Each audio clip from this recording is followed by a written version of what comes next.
You little rebel, you. I hope you didn't skip the intro video to get right to the good stuff because I did share some important information in there. So if you did, go back. Shame on you. And I'm just kidding. If you did, though, it would be really funny because it would be very on archetype. So, welcome to the Maverick Brand Fluency Brand Archetype Training. You are amazing. We love you. I'm going to tell you why in just a moment. But first, let me give you a little bit of caveat. So, you are going to see a plethora, a huge variety of design styles, of patterns, of visual cues, and then you're going to see a very specific color style and font style throughout this entire presentation, and it may not resonate with you. That is okay. There are thousands of ways to be the Maverick archetype, and especially the Maverick archetype because your whole credo is to rebel, essentially. So it would not surprise me if you don't want to show up visually the way that I'm showing you that the Maverick archetype is. I'm using the selections that I made as a teaching tool, but it may or may not be right for your brand. So you're going to have to do the work of translating the ideas that I give you into your own brand and using the inspiration that I give you as a starting place and then remixing it to be your own.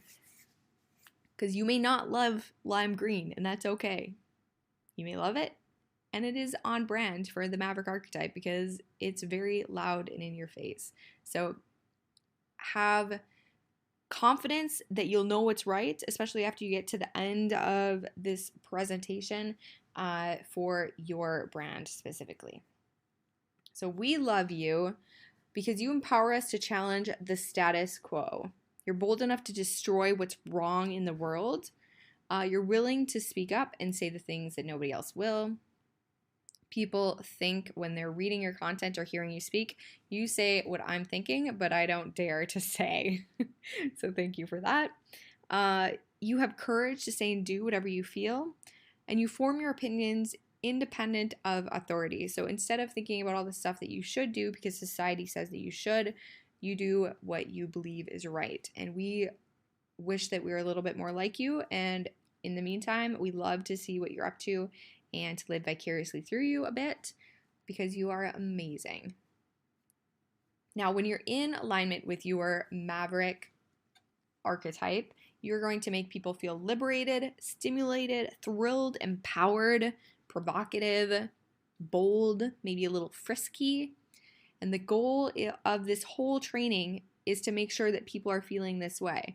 We want to make sure that you are in alignment, that you're not hiding from your Maverick self, and that you are sending people all of the right signals, that you're using the right language to elicit the right kinds of feelings or the desired feelings from your ideal clients and customers. Because when people are making decisions emotionally, actually, let me back up. People always make decisions emotionally. So let's help them do that. Let's help them see us in an emotional and light and make an emotional bond with our brand. So get excited, get rowdy. We're going to party. It's going to be a lot of fun. And let's do this. Oh, pause for a cause. I just thought of one thing. There is a guidebook. There's a worksheet in your guidebook that's called Mind the Gap. It's a brand audit. So this is the first step that you should do as a benchmark before we even get started to document where you are today. So look at all of your different touch points in your brand and take account of the emotions that you think that you're making people feel. Is it on brand? Do you feel like it's on brand? Do you think it's in alignment with who you are as a person, as a founder of your brand?